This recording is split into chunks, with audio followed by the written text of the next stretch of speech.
So my point about the truth is, the truth about 9/11 is that the official story is not true. And once you see the way it's not true, you see that it is most plausible, the only plausible explanation is that it was inside job. Now, I've come to the question, should this truth be revealed? Of course, the 9/11 truth movement has operated on the assumption of course it could. It should be revealed. And most people probably think this. But elite members of our society, those financial and corporate leaders and political military leaders, owners of the mass media, might think otherwise. They may fear that exposing the truth about 9/11 would lead, I'll read this last part if I can get it just right, might lead to a crisis of confidence that would lead to consequences worse than letting the perpetrators of 9/11 get away with it. The global economy is already in a very precarious state, they may argue. And a crisis of confidence in the institutions of the world's most powerful nation could lead to a global meltdown. There is no doubt, I would say, that a global economic collapse would be a real possibility and that it would have severe consequences that could well last for many years. So yes, having the truth about 9/11 revealed so that it would become part of the worldwide public discourse might indeed have dire consequences. There is only one thing that would be worse: continuing to have the truth about 9/11 concealed. Why so? Thank you.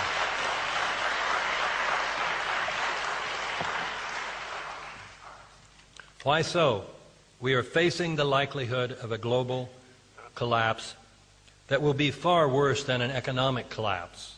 I refer to an ecological collapse, which is very likely to occur within the present century unless our policies are changed drastically and quickly.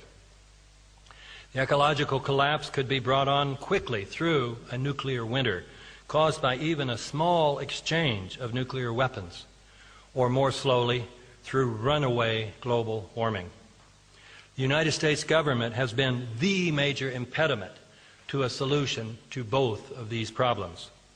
Since 9/11, the United States government has become even more dangerous, ridiculing global warming while practicing an extreme version of double standards in relation to nuclear technology, allowing all of our friends to have nuclear weapons while denying to enemies even the right to develop nuclear energy for peaceful purposes, while at the same time strengthening our own nuclear arsenal and even planning to put nuclear weapons in space.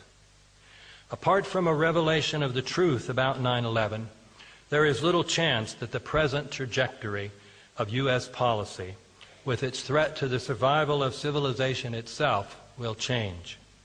Even a change of administrations will probably result in only minor changes, apart from a revelation of the truth about 9/11.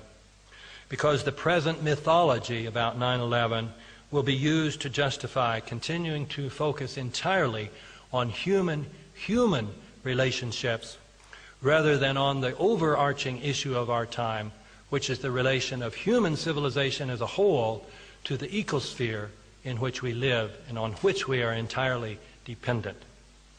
Although I and other members of the 9/11 Truth Movement in the United States continue to hope that our Congress and our mass media will finally expose the truth about 9/11, there is realistically little chance of that happening.